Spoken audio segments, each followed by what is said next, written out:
This is Patriots linebacker, Super Bowl 49 champ, Darius Fleming, and you're watching Von Allen Sports. Real and honest NFL analysis. Subscribe now. Join the empire. Von Allen Sports, let's go!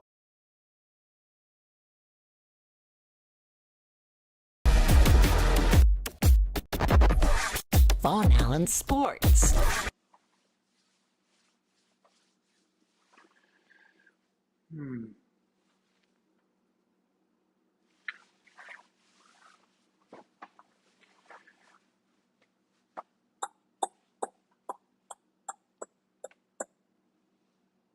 Yeah. Well,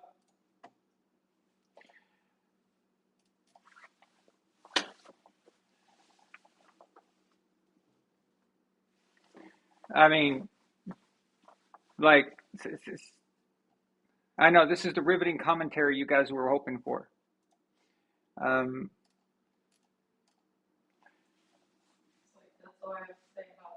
yeah, and that's all. That's all I've got to say. Okay. Good night, everyone. No, I'm kidding.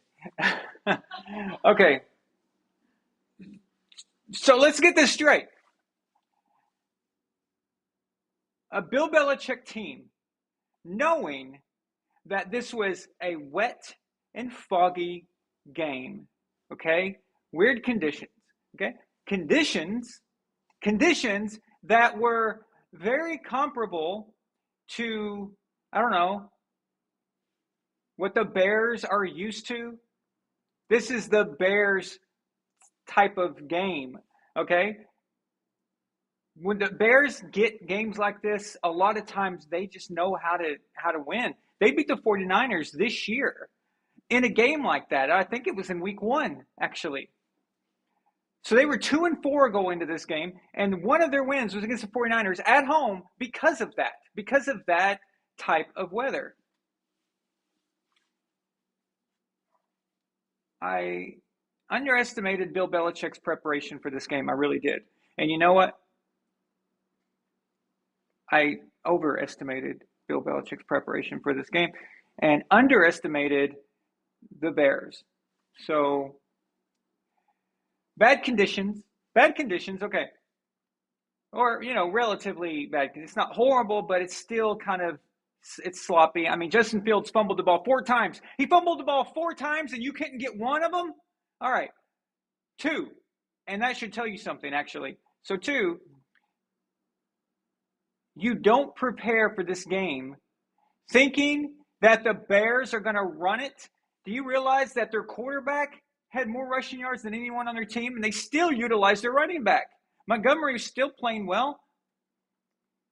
They came prepared. The Bears came prepared for a run game. That's what they did. And Belichick looked like he was, I don't know, getting ready to play Dan Fouts' air attack. I mean, like, what was this? What was this exactly? And by the way, anytime a quarterback runs out of the pocket, you make him pay for this. Okay, you hurt him, you hit him. I don't give a crap if you get a penalty. Okay, I don't care if you get a penalty. Take the penalty, fine. Light him up in the first quarter. Light him up in the second quarter. Whatever penalty you give up, and maybe they get a touchdown, who cares? But guess what? That quarterback is going to think about running next time. And you got to take that out of there. You've got to get it out of his system.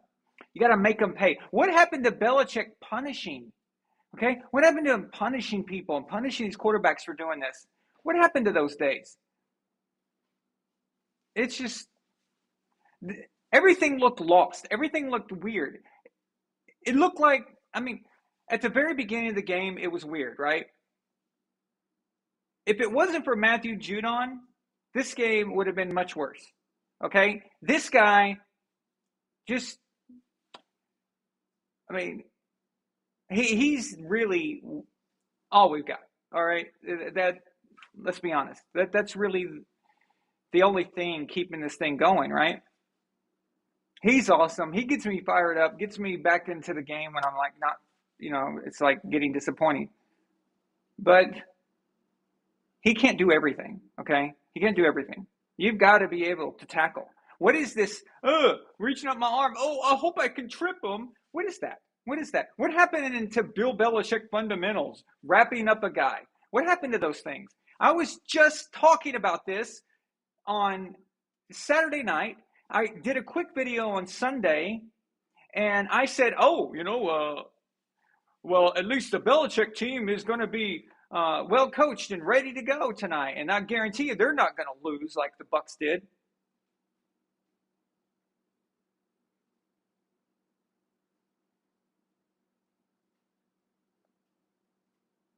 What's the deal? Matt Patricia, you're an idiot. Matt Patricia is a freaking idiot. I don't care. Oh, but Aaron, he's a rocket scientist. He wears a little pencil over his ear, so he's really smart. He sucks at offensive scheming. Sucks. Absolutely sucks. And I don't even care. Don't even mention Joe Judge. What does he know about offense? Freaking punting coach. All right.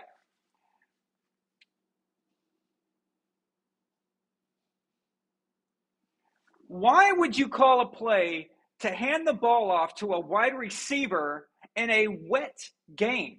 In a game where the ball and the conditions are bad for this kind of thing, you want to do a play where you hand off to a wide receiver, a guy who's not used to being handed the ball.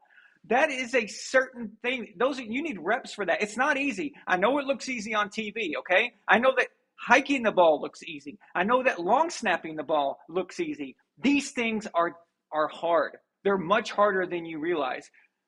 And handing the ball off is an art, okay? It is an art because you can't just watch everything you're doing. You got to look up sometimes to make it look like it's fake.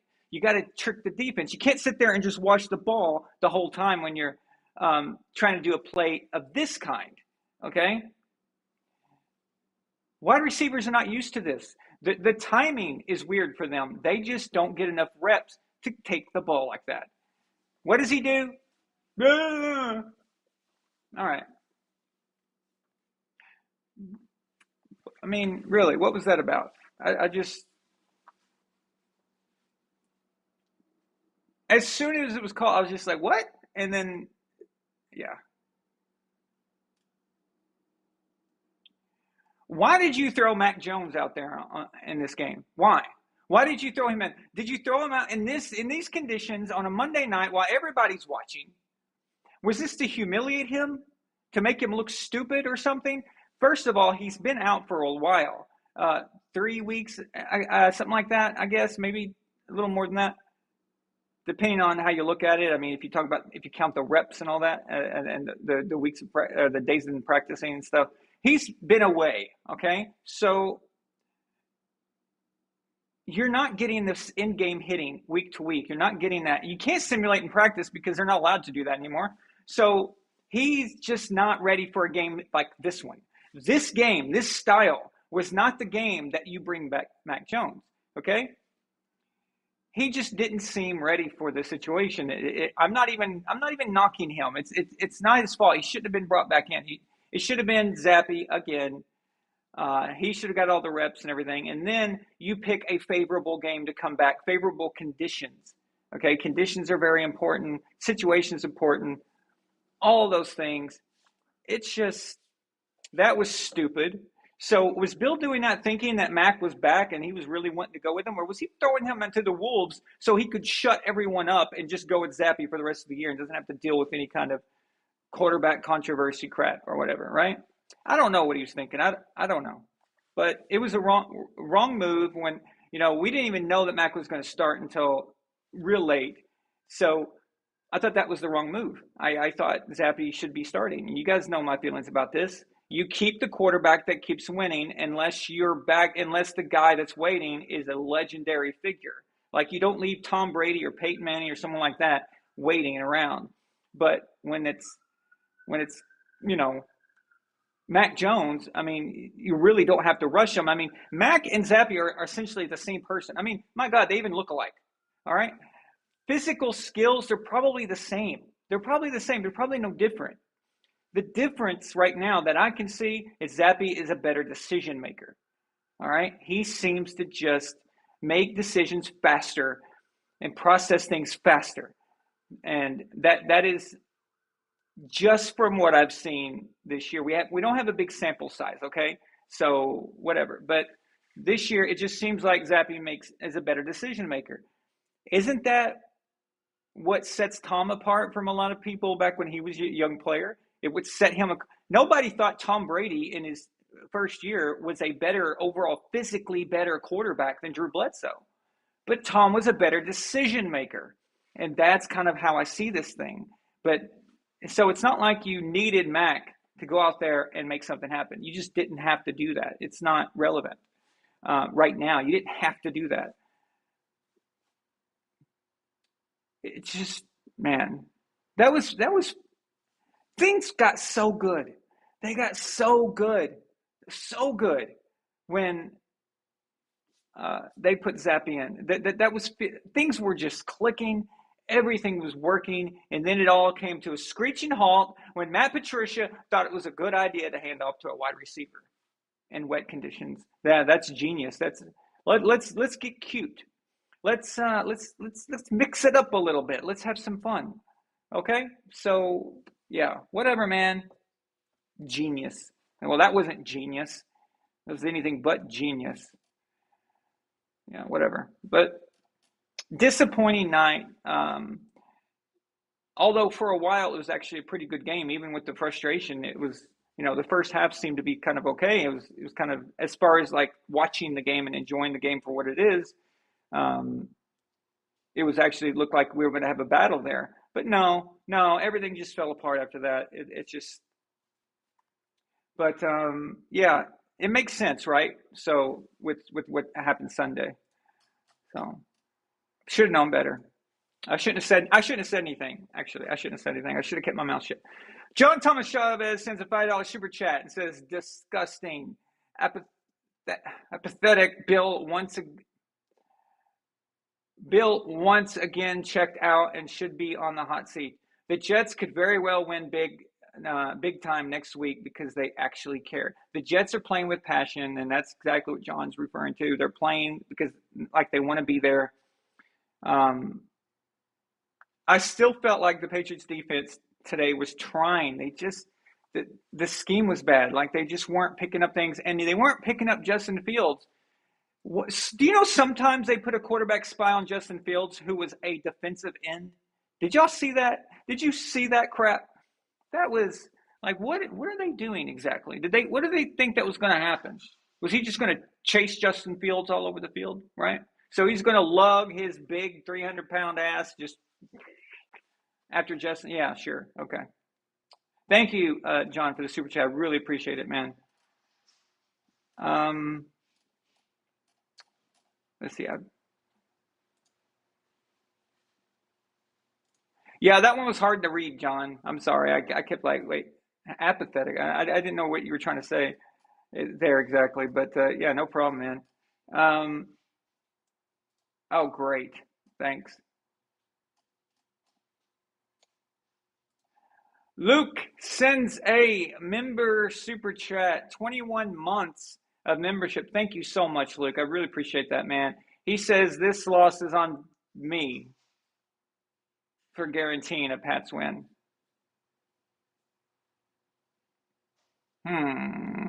Why, thank you, sir. Thank you. It is my fault. Okay, fine. I'll take the blame for this one. I will. I actually will. You know why I take the blame? Because I had too much confidence in Bill's ability to get these guys ready. I had no idea that he would train and prepare these guys as if they're going to be playing in a dome. I mean, how do you not realize the kind of game that the Bears were going to want to play? How do you not see that? I don't know. What did they think? That they were just going to catch him off guard or something? So stupid. All right. I just want to say, I'll say it again. Make mobile quarterbacks, make them pay. Okay? Give up nothing free. They're outside the pocket. You light their asses up.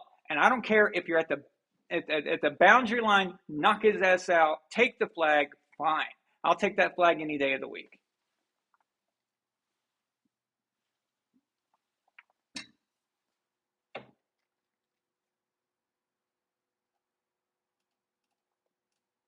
This game was supposed to make this last weekend just kind of top it off with a bit better. I mean, look at this. Justin Fields, rushing. This is rushing. 82 yards. David Montgomery, 62 yards. Their other guy, Khalil Herbert, 62 yards. Hell, even Dante Pettis had 1 carry for 29 yards. This is Justin Fields was averaging 5.9 yards a carry. Boy, Leonard Fournette could learn something from that. What is he at right now, guys? Is he about 0.37 yards per carry at this point? No, I know. He's around 3 yards per carry. It's pathetic. This is just bad. Very bad. David Montgomery on 15 carries, 4.1 yards per carry. 3 downs, and that's a first down. 3 downs over and over again, that's a first down. Khalil Herbert, 12 carries, 5.2 yards per carry. 2 downs, and it's a first down. But look at this. This is what really pisses me off. This tells you everything. In a game like this one, this tells you everything. Time of possession, Chicago, 37 minutes. 37 minutes. New England, 22 minutes. This is one of those nights where you're playing for time of possession. You can't run the damn ball. They couldn't do anything. They couldn't do anything. The Bears out-schemed Belichick today. That's what happened. Let's just be honest. This is what happened. I started to wonder, am I watching a Bill Belichick team? It was looking kind of weird there. I really believe that Bill wanted to pass George Halas. Don't you want to pass George Halas while you're playing Chicago? Isn't that the perfect thing, the perfect time to pass Halas is playing his team? Just zero motivation there in a lot of ways. I don't know. I've told you guys this so many times. I don't mind losing. Losing is a part of the game. If you don't lose, then the wins don't mean as much. The losing has to happen. It happens. That's not the problem. Sometimes a team plays better. My problem is stupid stuff. Stupid stuff. Things that should have been avoided. Things that easily could have been avoided. That is my problem. And that's all that's been happening lately. And it's not just the Patriots. It's not just Tom Brady's team. It's a league-wide problem right now. I love football. I can watch any game, any matchup. It doesn't have to be teams I'm particularly rooting for. I just like watching it. And so I see these teams doing stupid stuff all the time, and it just infuriates me. I watched the 49ers do some really, really stupid crap yesterday versus the Chiefs. That was kind of like, what is this exactly? I know.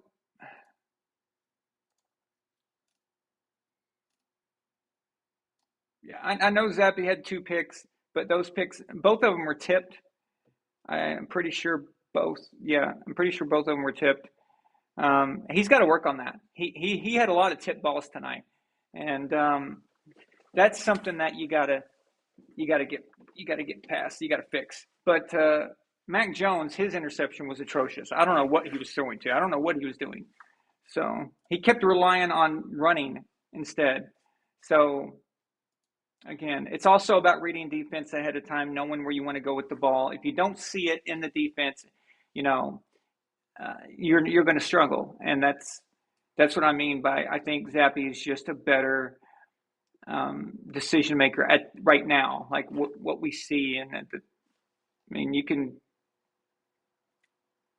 Yeah, Mac did okay last year, but that's last year, and you can't go by that. But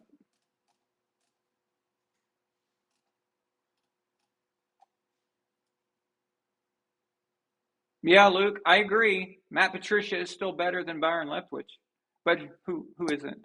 So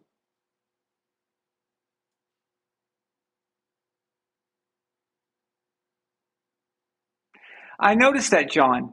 Uh, John says Bill doesn't even look like he talks to the players on the sidelines anymore. I have noticed that it seems like he's just kind of like an overseer, and he doesn't seem to be as intensely involved. However, that's just what the cameras show us. So maybe he is. I mean, I haven't been to a game in person, so I can't really tell this year. But I have thought that. But usually the cameras catch him, working on the sidelines and working with the guys. But I didn't see much of that. So that's a good point. I thought the same thing. Yeah, Gord King, I agree. One of the more embarrassing losses you've seen us take in the post-Brady era. Yeah. Wow. It's just because I think this game could have been won with a better game, knowing what to do, knowing what was kind of game this was going to be. The Bears were prepared for this game. They were ready. They knew what this was going to be. And like I said, the Patriots, they prepared as if they were playing in a dome against a just high-flying passing offense or something. I mean, I don't know what he was trying to do there. Like I said, even when he put a quarterback spy on field, it was a lot of times the wrong guy, wrong type. I mean, it just didn't make any sense. And then when Fields would run and get away, nobody wanted to tackle this guy. It was like watching Patrick Mahomes scramble, actually, where everybody just kind of hovers around him, but nobody actually wants to get him. And this infuriates me because I cannot stand when a quarterback runs. I don't like it. I think it's boring. The quarterback's job is to throw the ball. That's what you do. So,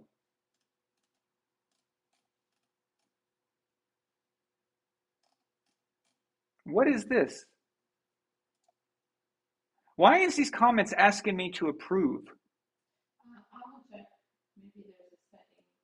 What the hell is this? All right, Milena's checking that, guys. I'm so sorry. If you wrote a comment and it isn't, yeah, it's asking me to approve it. I don't know what is this? This is stupid. It looks like spam. Maybe it's for repetition. No, it was certain trigger words or some crap. So, yeah, okay. Well, we're working on that, guys, right now. Sorry about that. Elena's checking it out. Yeah. Yeah, it says, "Do you approve this comment?" One of Luke's comments. But by the time I approve it, it's been buried and the comment doesn't matter anymore. That's dumb. So, yeah. All right. But anyway, back to this garbage. So, well, yeah, I know, Luke, there is no home field advantage. I mean, this is the first time the Bears have won on the road. I mean, granted, they only had 2 wins before anyway. But, yeah.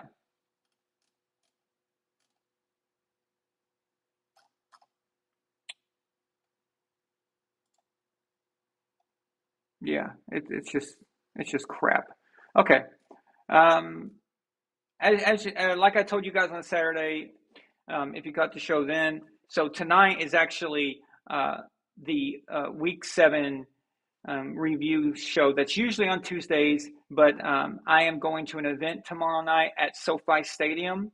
I'm going to take some pictures and videos for you guys. I'll be able to go on the field, I'm pretty sure. So that will be fun. So no show tomorrow night. But Wednesday night, we will have a special edition show to get us ready for Thursday night's Ravens versus Bucs. And I will have a special guest, chiseled Adonis, very funny guy, very entertaining guy. I've been watching him for a long time, and that should be a lot of fun, right? So the Browns, they could have tied it, gone in overtime, but their field goal got blocked. That sucks.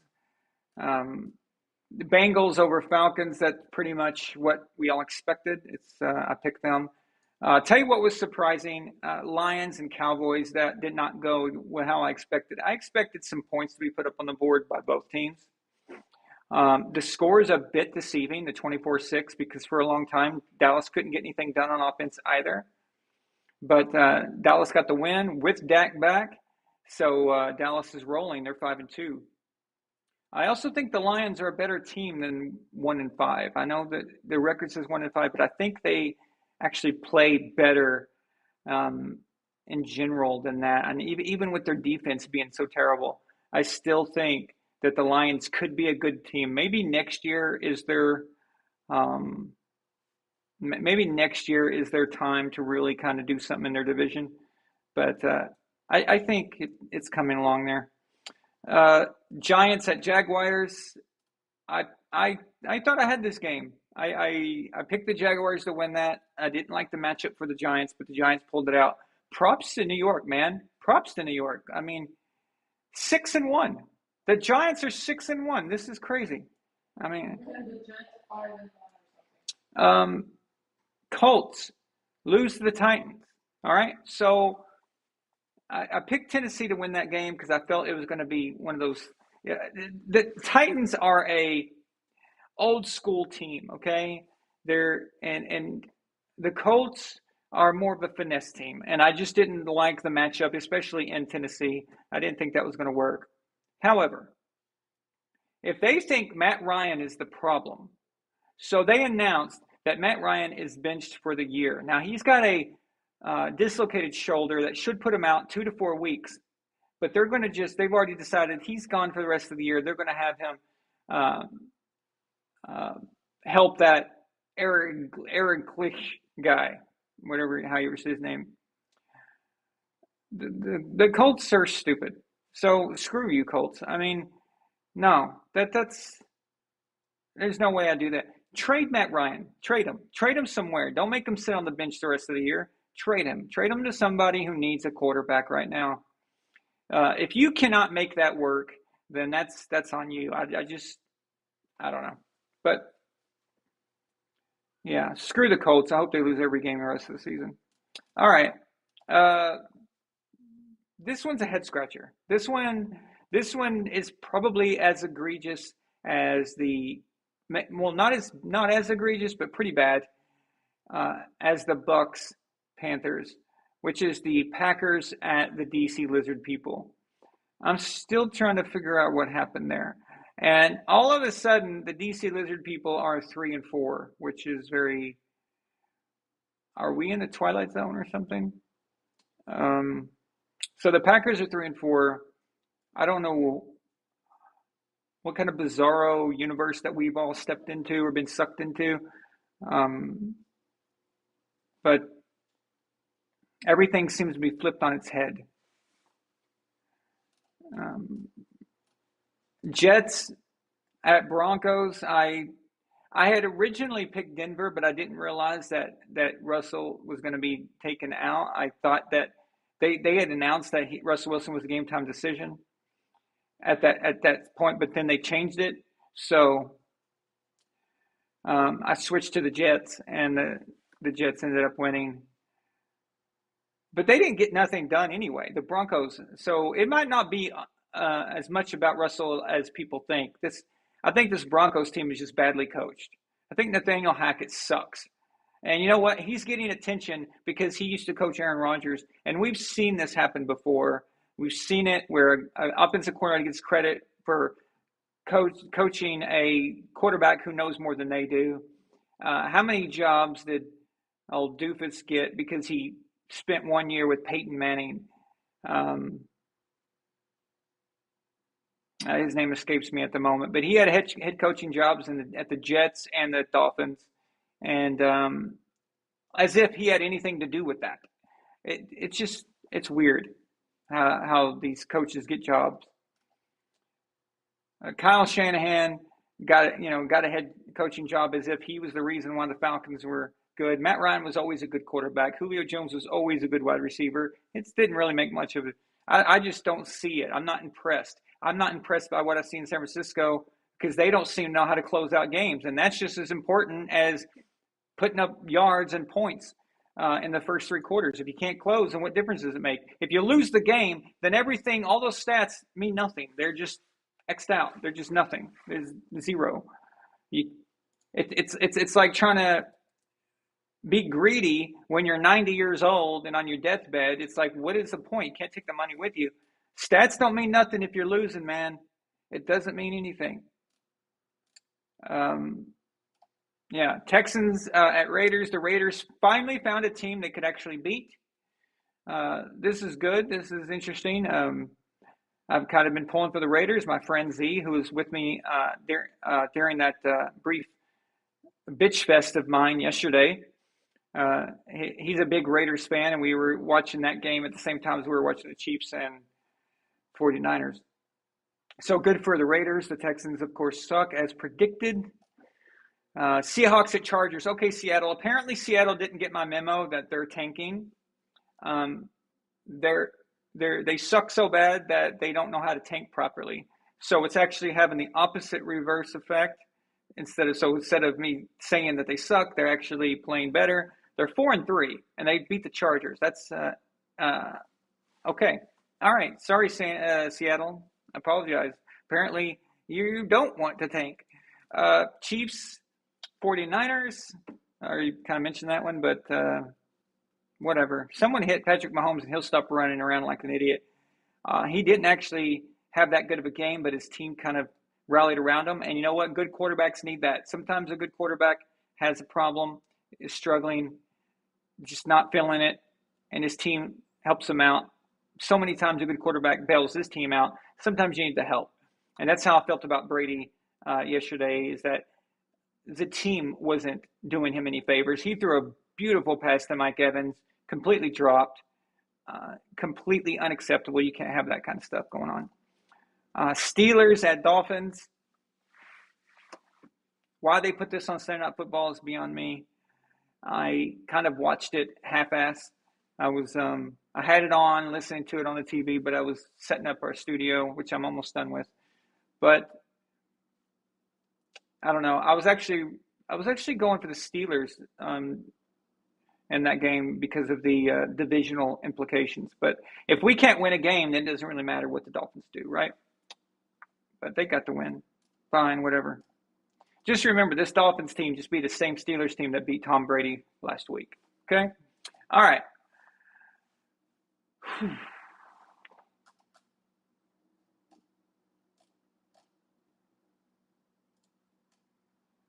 Yeah, like Milena said, we're in the upside down. It's a reference to Stranger Things. Yeah. I've actually not seen that show. John Thomas Chavez sends a $2 super chat and says, I think Bill thought Nick Foles was still with Chicago. Apparently so. Apparently that's kind of his kryptonite. If he's playing Nick Foles, he suddenly forgets how to coach. So maybe there's something to that. Maybe he misunderstood. So preparation age, nice.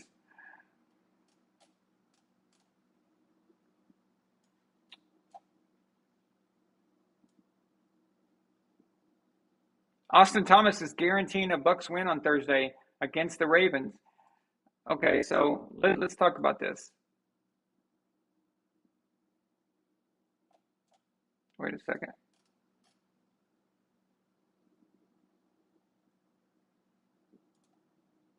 Oh, Milena sent.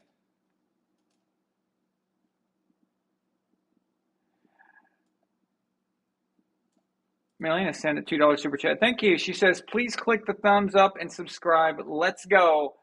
Yes, please, guys. Thank you. I hate having to say that all the time. I feel like, a lot of YouTubers are always saying that, but it's important because sometimes you just don't think about it. You're listening to the show and you don't think to interact, but please click like. That's good for the channel.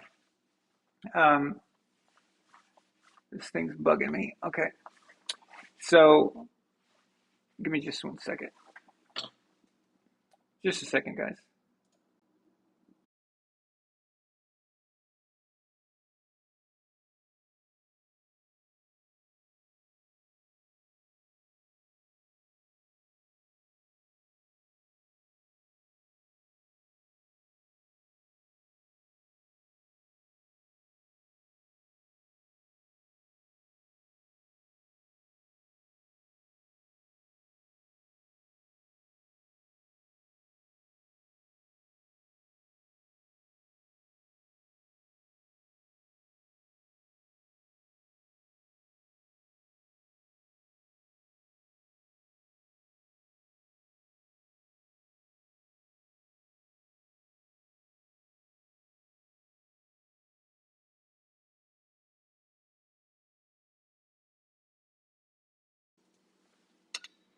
All right. Um,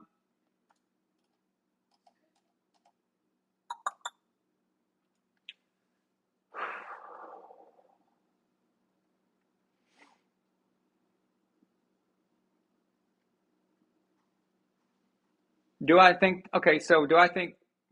Oh wait, Adam Gase. Okay, thank you, Luke. Thank you, Corey. Adam Gase was the one I was referring to earlier, offensive coordinator, regarding getting jobs because he was the coordinator for Peyton Manning briefly. Yeah, right. Sure. Please. Okay.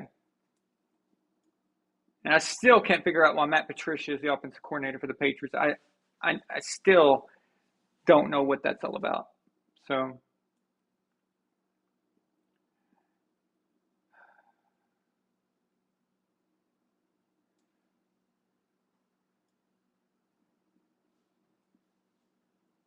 and that's the thing, Austin. A lot of times, we're generally a man team, but I don't know. I don't know. I don't. Everything was out of whack. Everything. So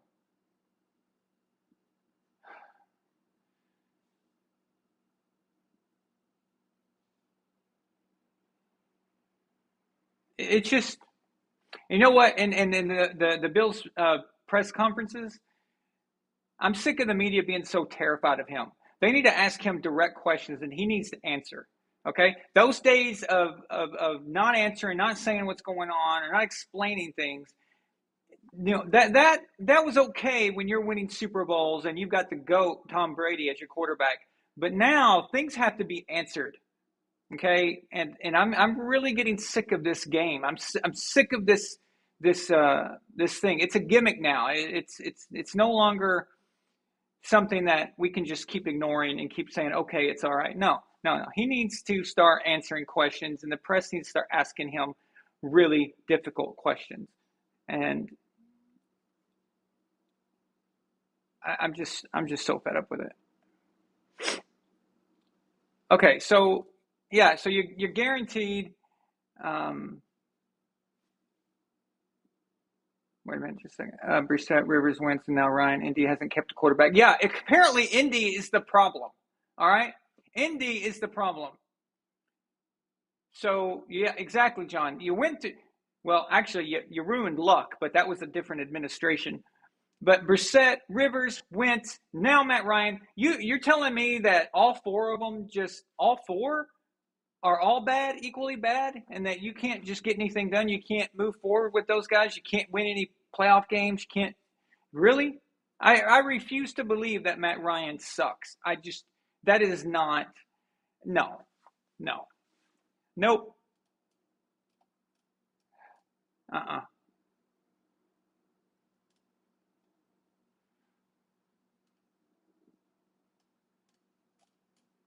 Gord King thanked me. I'm not sure which part you're referring to. Um, oh, okay, yeah, Gord King. Okay, yeah. So Belichick, he's got to answer for this stuff. I mean, it's not cute anymore. If you get a blowout win and all that, like you're saying, it's funny, it's okay. Like the press kind of get it. If you get a big win in general, but you're sitting there losing and you're losing badly, and you look like a team that has no idea what they're doing. This Patriots team looks like it's coached by a team who's never won a Super Bowl. Honestly, it does. It looks like it's one of those teams that's just never experienced that. Okay, you would think we're watching the Jaguars or the Browns or something like that. Like the way the lackadaisical kind of feel to it. It just doesn't seem like the Patriots. You come in and you're expecting just this battle, no matter what. It's not having that same effect. I'm starting to think that they might need to go back to the old logo, the Patriot logo, because that's when this team was absolutely atrocious for the longest time, with a few exceptions of some weird years here and there. But still, yeah, it's pathetic. Yeah. Okay. So Austin here, Austin Thomas.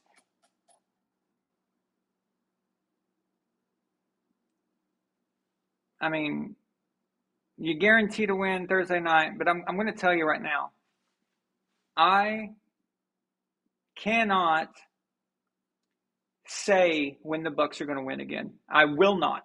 I will not say that. I will not pick them again until they have shown some life, until they have shown something. They are that bad. I cannot pick them against the Ravens. Okay, I watched them lose to the 1-4 Steelers. Watched them lose to the 1-5 Panthers, who had just traded their best player, and they're playing the Ravens on a short week. Short weeks require discipline. They require focus. This team is anything but that. So I appreciate your optimism, and I will give you your props if they do win. But it's all I'm picking the Ravens until I'm proven otherwise, because I just can't stand this anymore. I mean, how did the Steelers game not wake them up? If that doesn't wake you up, what will? What will? I mean, again, and it's not me crapping on the Steelers in general. It's the Steelers' that week. It was their situation, all right? Their quarterback situation. Their starting quarterback got hurt, and he's not even a starting quarterback. He's a rookie, but it's not like Mitch Trubisky was their guy, apparently. And then Mitch comes in without getting any starting reps. They were missing how many guys starting on the defensive backs? There's something like 5 or 6. They were missing T.J. Watt, one of the best defensive players in the league, if not the best. He's one of the best, right? So it's your day. It's your day to do something. Throw on these guys. What did they try to do? They tried to run Leonard Fournette like a bunch of idiots. This is what I'm talking about. This is bad coaching. This is bad week preparation. That's what it is. It's just so stupid, and it blows my mind how dumb these people can be. And nothing's done about it. They don't fix anything.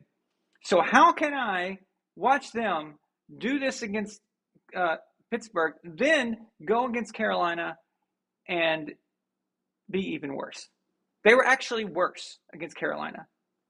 You're telling me you could not score more than 3 points against the Carolina Panthers? Really? Really? Okay. And I'm supposed to somehow believe that they're going to, I'm supposed to have faith that they can beat the Ravens. So normally I would pick them. Okay? If the Bucs had gotten the victory against the Panthers, I would have forgotten all about the Steelers, and I would have said, okay, they're kind of coming back. Even if it was a close game against the Panthers, they get the victory, I would have picked them against the Baltimore Ravens. But now, I can't. I just can't. I can't. They don't deserve my pick. They don't deserve a pick. They just don't. But I'm with Austin as far as I like the optimism, and I hope you're right, man. I hope I am doing my show on Saturday and saying Austin called it. Actually, no. I would be doing a post-game show probably on Thursday. So I hope I'm saying Austin called it and got it right. I hope that's what's going to happen. So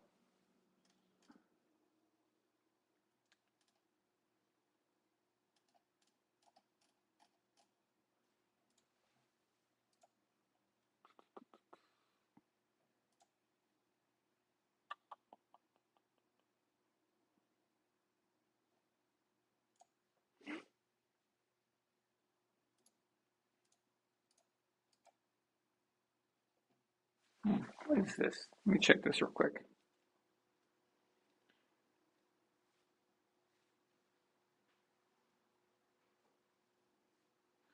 It's a interesting comment, but I'm not sure what it was referring to or what it was in response to.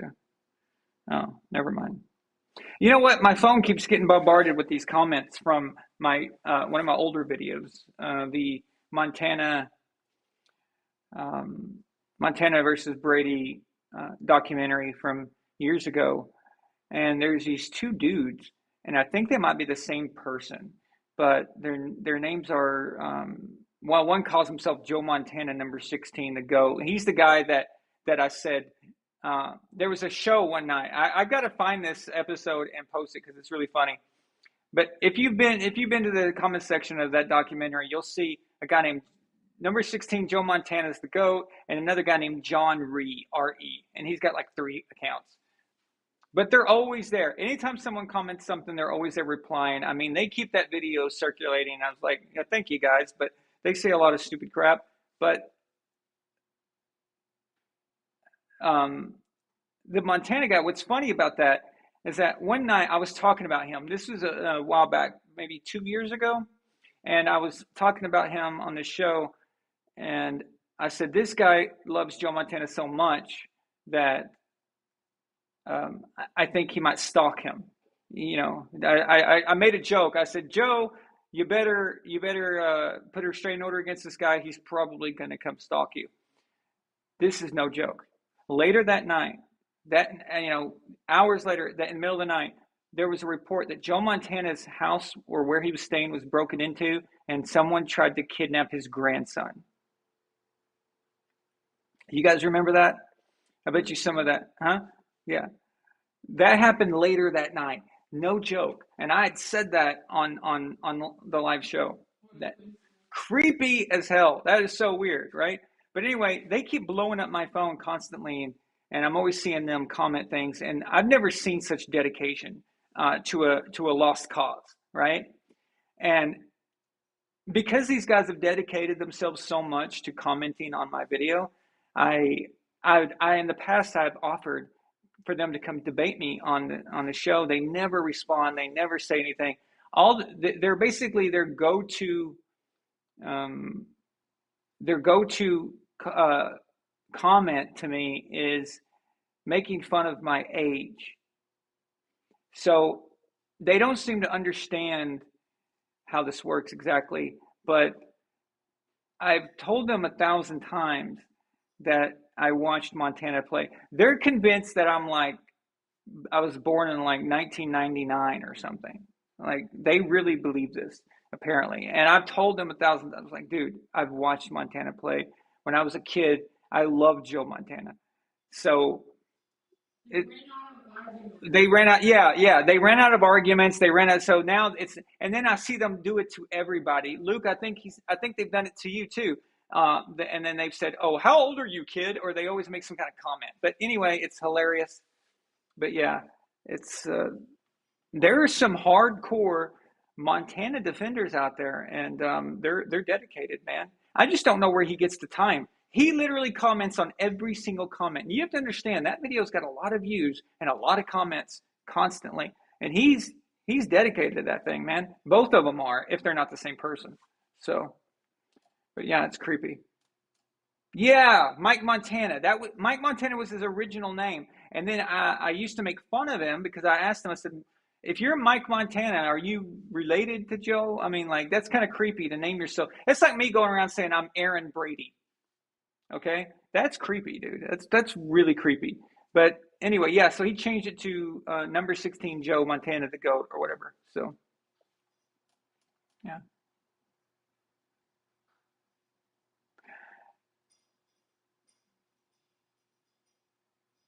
Yeah, I don't know. It's a weird thing, but he sure keeps my comment section buzzed. He keeps it alive. I'll tell you that much. I'm pretty sure a lot of you guys, I'm sure a lot of you guys have been involved with him or whatever. So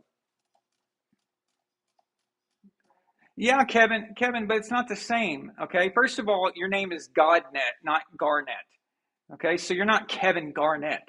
You're not like if you were married to him or wished you were. Okay, this guy literally put Mike Montana. His name is Mike, and he put Montana like he wished he was Joe's wife.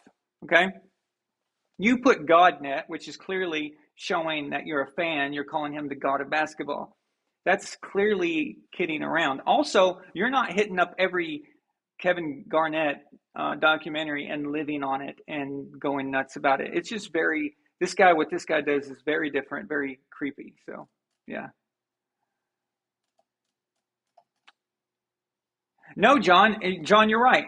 Yeah, being born in age does not dictate maturity. Well, he proved that because I think this guy's like in his 50s or something.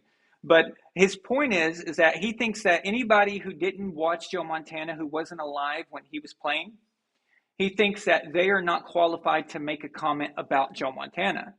And so they use the age thing as the reason why your points are not valid against him. So this happens quite a bit. Have you guys had football conversations where a guy's like he pulls the age card, like, well, you wouldn't know, you don't remember that, you're just like this now because of it's your era and blah blah blah, you don't know anything but what's going on now. They do that a lot, and they even do it against me, even though I was born in 1980. All right, so I've watched Joe Montana a big part of his career.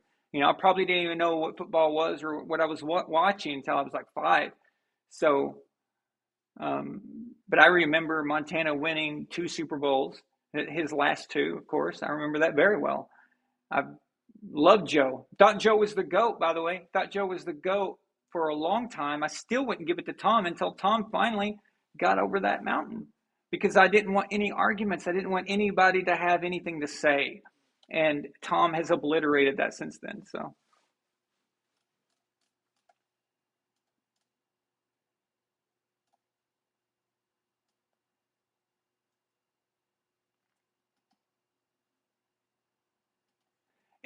Brandon Burkhart just asked me if Brady's playing poorly because he's seen the TV analysts saying he's playing horribly, but they've moved the ball well against the Steelers. They couldn't convert in the red zone. No, he is not playing horribly. I don't think people understand what horrible is. Do you guys realize that Tom Brady's only got 1 interception?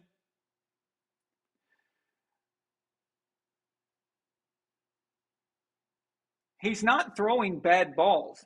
There are some, okay? There are some that are weird. Some that are weird. And one thing I pointed out yesterday while we were watching to Melina and Z is that it's particular throws. So it's these sharp sideline to sideline throws. That's a different throwing mechanic in your hand and in your arm. That's slightly different than throwing straight downfield, which he seems to have no problem with. He can just launch that. You guys saw that. I mean, my God, some of the throws he made yesterday were like, damn, how do you fit that in there? Triple coverage, boom. I mean, if it was just a little bit off, it's picked or tipped up, and you got a tip drill going on, right? But those, what seems simple, going to outside the numbers, boom, boom, boom, right? Those seem to be quite erratic. And from time to time, they're weird. Makes me think that something might be wrong. Now, I am not trying to do the whole, oh, he's injured, that's why they're, no. I'm not doing that, because that's not an excuse anyway, because the team's problems are way more than that, all right?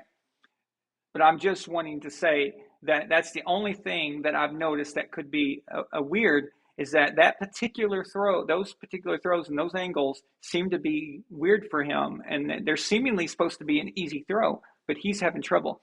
I wonder if he's got some kind of slight problem in his wrist or his hand that's causing that. So, but it's a whole team thing. But no, Tom is not playing poorly. He still throws the ball. He looks like any other quarterback out there. You name him. This is way worse than that. They just want Tom gone. They want him gone. They're sick of him. And the more Tom adds to his records, every game that he plays and adds to his yards, and he adds to his touchdowns, and he adds to his victories when they get them. And if he adds another playoff win and another Super Bowl and all those things, right? Every time he does this, it's making it farther, putting it farther away from these guys that they're trying to make happen. So Patrick already has a long way to go. He's got a long way to go. And even if he got up to Tom's level in Super Bowls and career stats and career accomplishments and all that, Tom still has the head-to-head defeat of him. And the head-to-head in the Super Bowl, the one that matters, the big one. And he also has the AFC Championship game against him too. So anytime Patrick and Tom have met in the playoffs, Tom's got the better of him. And again, I'm not talking about Patrick in these terms. I'm only saying that's what other people are saying. He's not going to sniff that. It's not even going to come close. But anybody who ever in this world ever catches up to Tom or even gets near him is probably some kid that's not even born yet, or somebody we don't even know exists. But in a different era of football that we can't anticipate.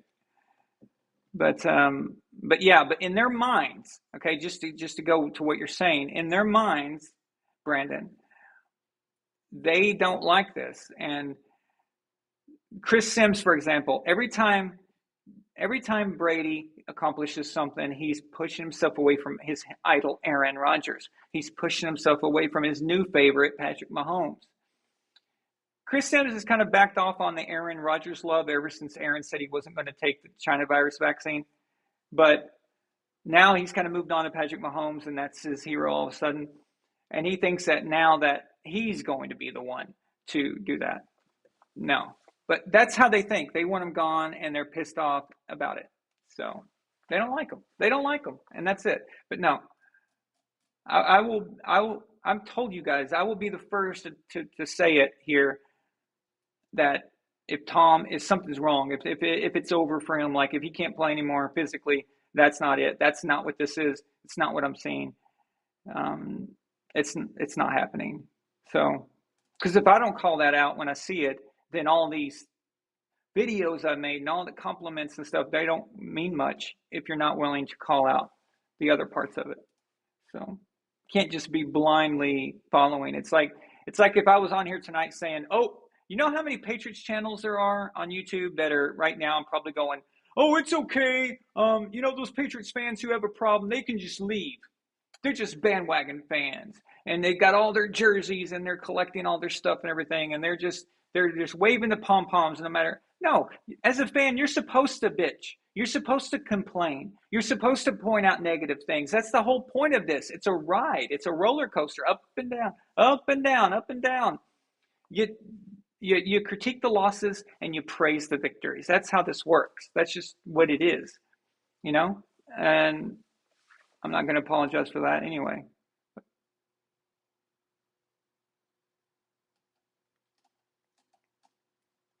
William Arnold says, I hate it when anyone in any context dismisses anything because of the era. People clearly do not understand evolution that uses age era dismissals. That's exactly right, William. And that's why with the greatest quarterbacks thing that we're going to be doing, I have solved that problem by each quarterback being compared to their peers, not from this era. So career yards as a whole don't mean much because the era is the problem. The era is the thing there that's making that happen. Like I've said so many times, there's going to be a time where Jared Goff is going to be in the top 20, top 15 career yards if he just keeps playing for the Lions. So what does that tell you? It's just the evolution of the game and how it changes. So I always try to avoid that. All you can do is grade these quarterbacks by how they did against their competition. That is what matters. That is what you compare. Everything else is just pointless.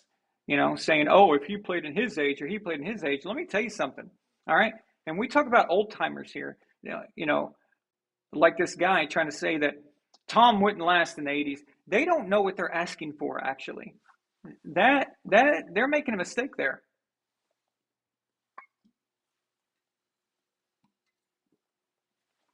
The mistake is,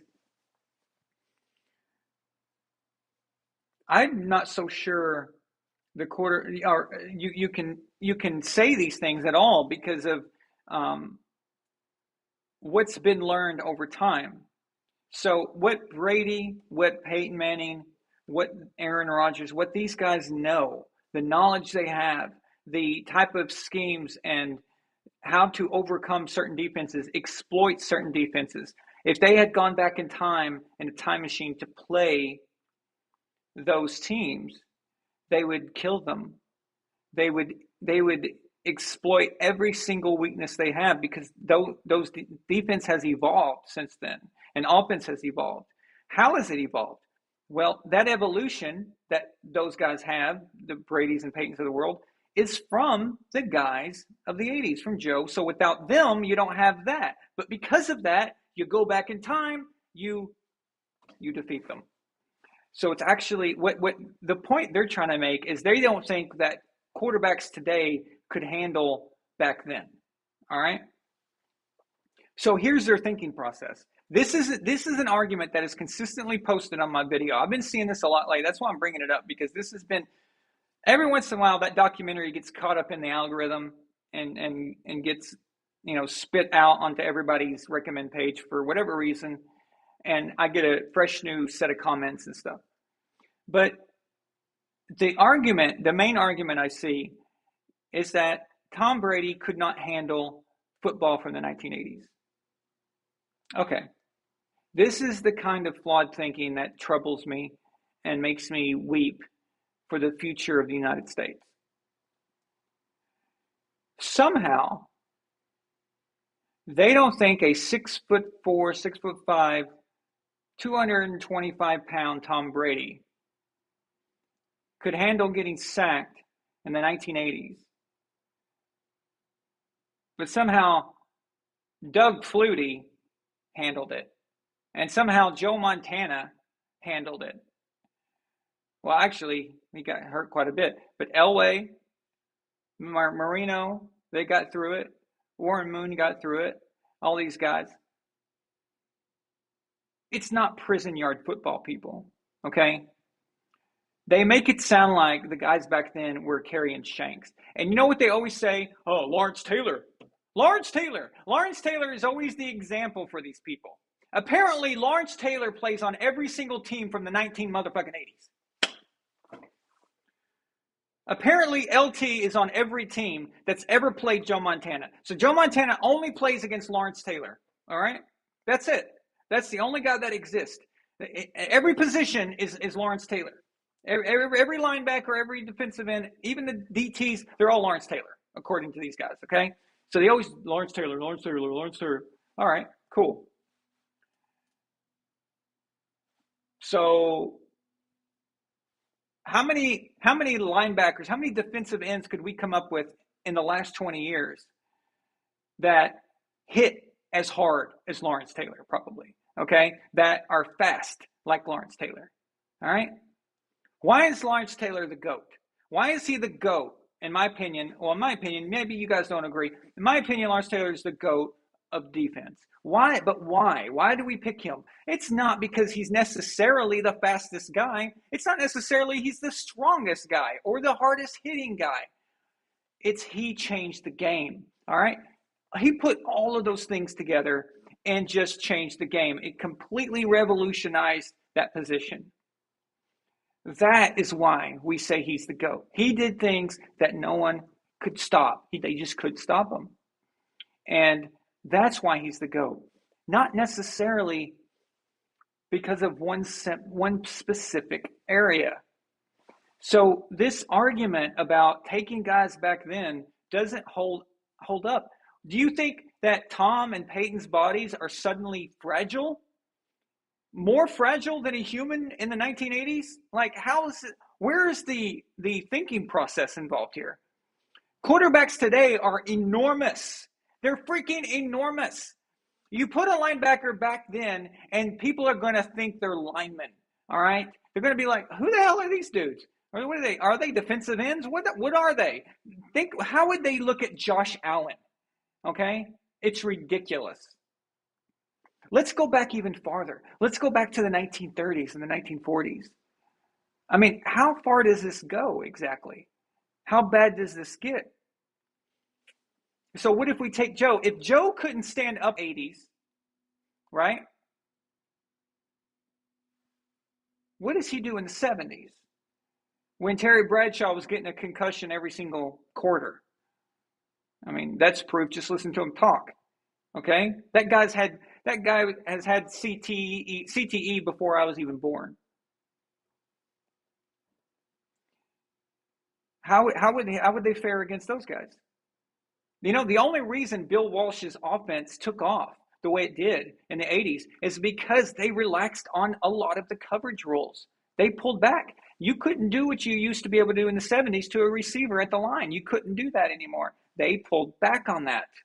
Pass interference was starting to be called in a different manner. All those things. And what did that do? That opened the floodgates for a West Coast offense that Bill Walsh exploited. And that is, I'm not taking that away from them either. They did what they had to do with the rules, and everybody's playing by the same rules, by the way.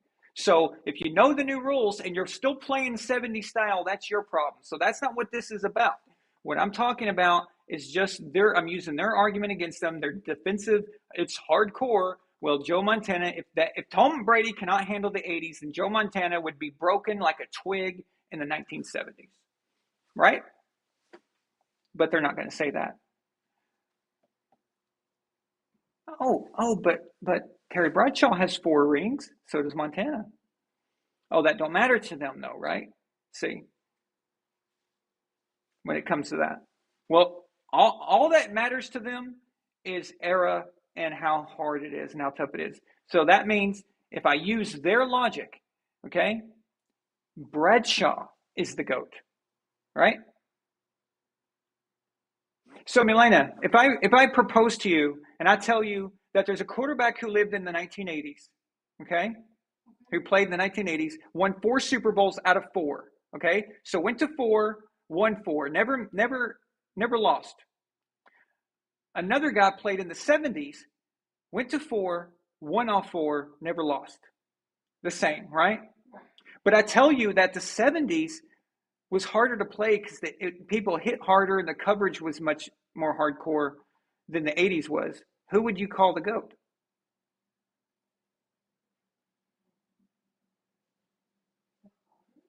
Right. So the 70s guy. Exactly. So that's their argument though, okay? It's not my argument. I'm not saying that because there are a lot more details involved in that, which is why we don't put Bradshaw in the top whatever. There's a lot of other reasons behind that. But I'm talking about what their argument is, which is completely idiotic and short-sighted. And I'm sorry, it's a lot of Al Bundy putting your hand down your pants saying, back in my day, blah, blah. No, you've just got to look at it for what it is. Compare them to who they are against their peers. And up until Tom Brady broke that record, it was Joe Montana. And none of those reasons it was Joe Montana had anything to do with era, had nothing to do with how hard they hit back then. It had nothing to do with defense. It had nothing to do with any of that. It was precision. It was playing the quarterback position so well and so efficiently. Super Bowls, winning in the playoffs, winning when it mattered. Okay? That is what made Joe Montana the GOAT. On top of that, he had the stats. He had MVPs. He had all of it. That's what made him the GOAT. Not this stupid fantasy about, oh, it hit harder back then. No. And besides, just a heads up, the 2000s, the I'd say probably 2000 to like 2006, 2005, 2006 was way more dangerous than the 90s. Okay, the 90s actually had cleaned up a bit, but the 2000s became what's called the headhunting era, and it was pretty brutal, actually. Pretty bad. So, but nobody wants to talk about that. They want to act like Tom Brady was drafted in 2011. And if you talk to these guys, they'll say that. So,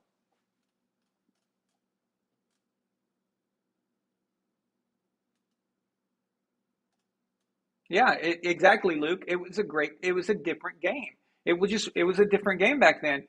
And so you've got to go about, so in my quarterback formula, when I'm looking at Terry Bradshaw and I'm looking at Roger Staubach and I'm looking at Fran Tarkenton, I am looking at how they work against each other. Okay? Let's say that one season, Fran Tarkenton has better yards, more yards than Bradshaw or Staubach. Okay, so Fran Tarkenton's number 1 in that year, for example. That does not have more value or less value than Tom Brady being number 1 in 2021. Okay, and Patrick Mahomes being number 2 or whatever. I'm just making that up, but as an example.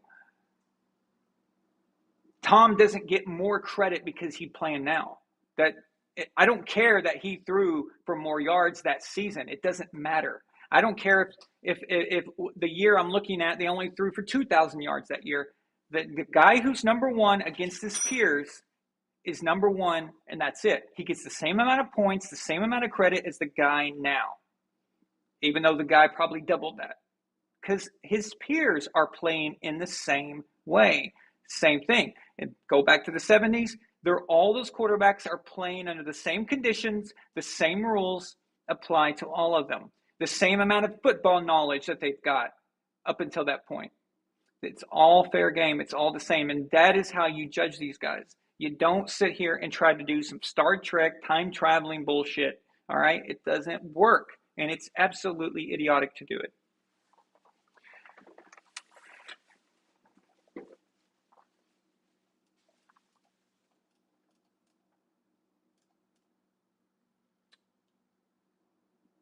Yeah, William, absolutely. The game being different, they say, as a means of invalidating players of the past is an incorrect statement, so much so that it qualifies as fractal wrongness. When they say the game was different, when they say the game is different, what they mean is let's piss on it. When I say the game is different, what I mean is yards, you're not going to throw for as many yards. You're not going to throw for as many touchdowns. It doesn't mean those touchdowns aren't valuable.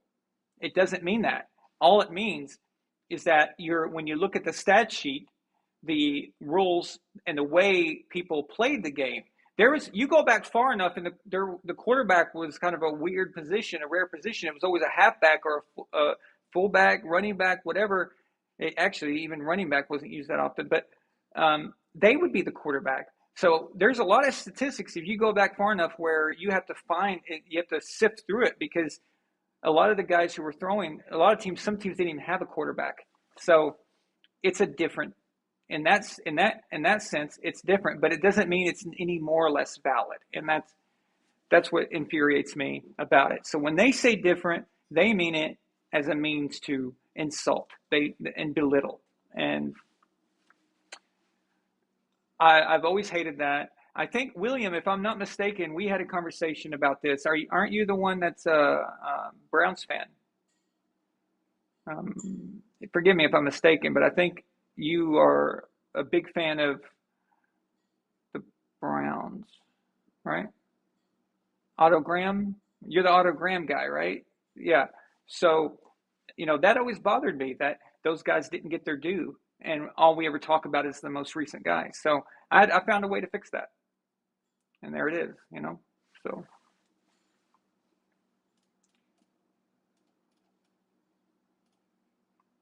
Yeah, I don't think the Packers are done, and I don't think the Bucs are done. I just think that they need to get some things figured out. I would never count anybody out who has a great quarterback like that. You just got to hope that they get it worked out. So.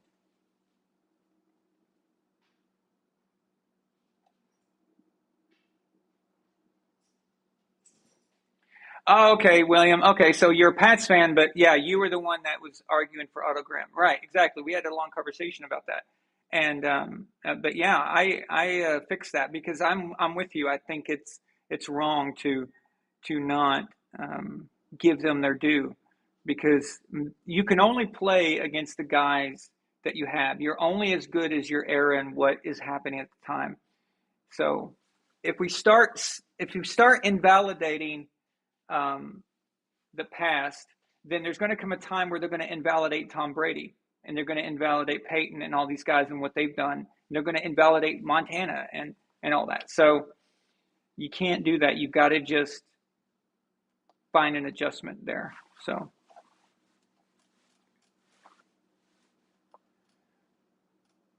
Yeah, cold blue water, exactly. It'd be saying that Cristiano Ronaldo could not play in Pele's era. Does anybody believe that? I mean, if you were born in that era, if you were raised in that era, you would be under that era's thinking and mindset. Let's take a guy I can't stand, but let's be realistic. LeBron James. They say that LeBron couldn't play back in the old days. Well, if LeBron was born back then, his mindset would be different. LeBron is a bit soft, in my opinion. He's a big dude. He's a strong guy, but he's mentally soft in a lot of ways. But had he been raised in the past, in Jordan's time, for example, he would have grown up differently. He would have thought differently. He would have played the game the way it was played back then. And then he would have used his size and his speed and his athleticism to dominate in that sense. And also his game may be altered a bit. It would be dumb to say that he couldn't play back then. I just think that's a bit stupid. So, Caesar D, was Mac Jones' leash too short? Here's what I think, man. Mac should have never been brought back yet. I think that keep playing Zappy, see what happens. Tonight's game was a mess with the rain and the wet conditions. That's not really something that you want a guy coming back into after being out for a little bit. His confidence is a little strange. You kind of don't want that situation for him. You kind of threw him out there and just let him suck. All right? And ultimately, the game was lost with Zappy as well, even though they had that moment where it looked pretty good. So it was a disaster, no matter how you look at it, right? So what was the point in putting Mac out there only to just pull him after one interception? So yes, in that sense, I think it never should have happened to begin with in order for us to even have this conversation about his leash being too short. You play Zappy, you see if you can get the win. Had Bill played Zappy and Zappy went out there tonight and just completely just was garbage, now you've got an opening to bring back Mac, and there's no questions. And then Mac can come back to a game that maybe is in better weather conditions and more favorable for him to come back to. So, yeah. So in that sense, I guess what I'm saying is it never should have come down to this. There never should have been a Mac starting tonight in order to pull him out of the game. It just never should have happened. So.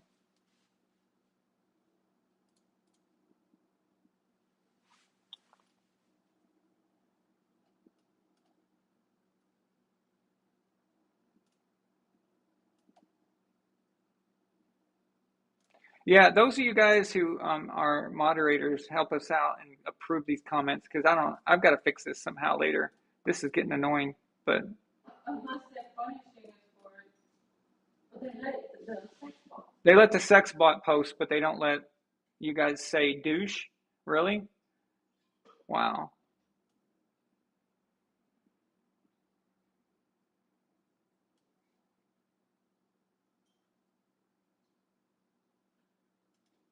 I wonder what they do with this guy's channel who cusses all the time. Well, yeah, Caesar D, fair to say Belichick lost the game.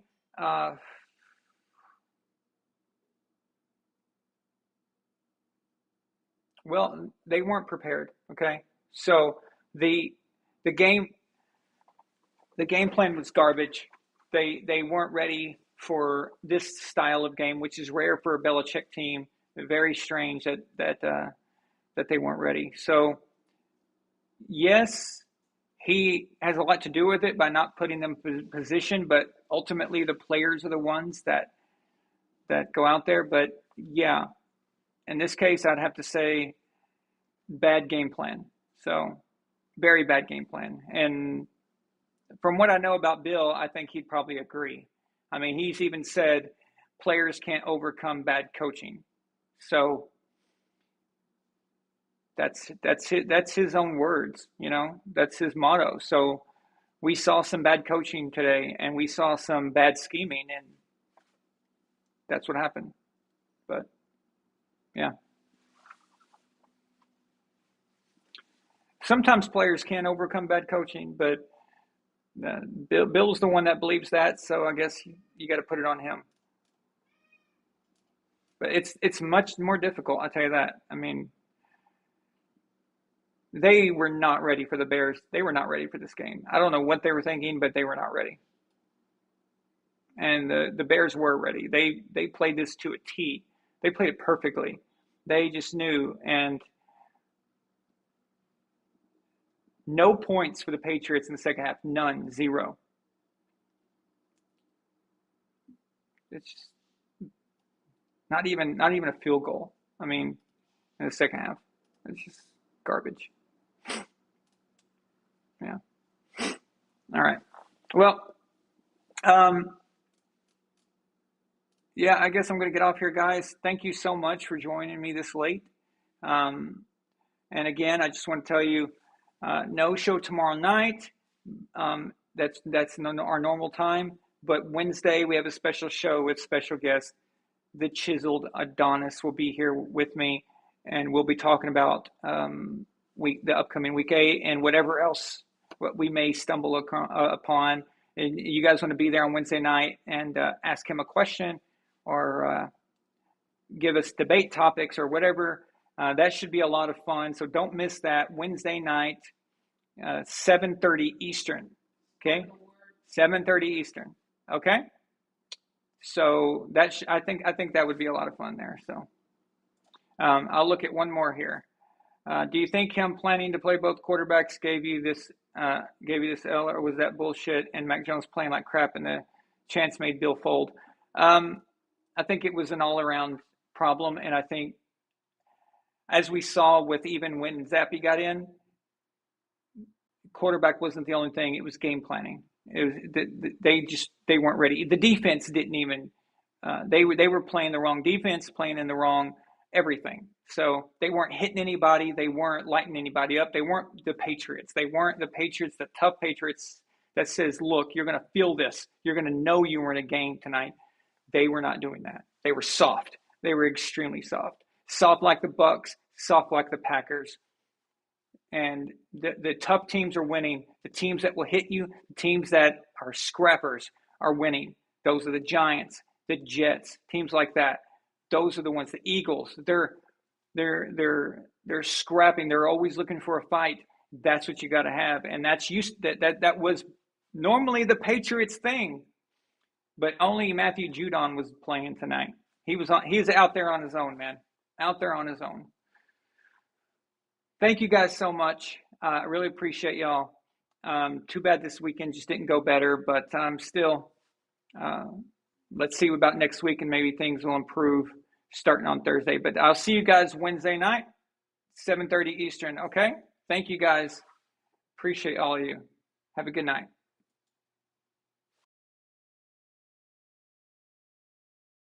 Flag on the play if you're not subscribed to Von Allen Sports. But once you are, we'll make it up to your team in the fourth quarter. You're watching Von Allen Sports, real and honest NFL analysis. Subscribe now and join the empire. Von Allen Sports, let's go. Von Allen Sports.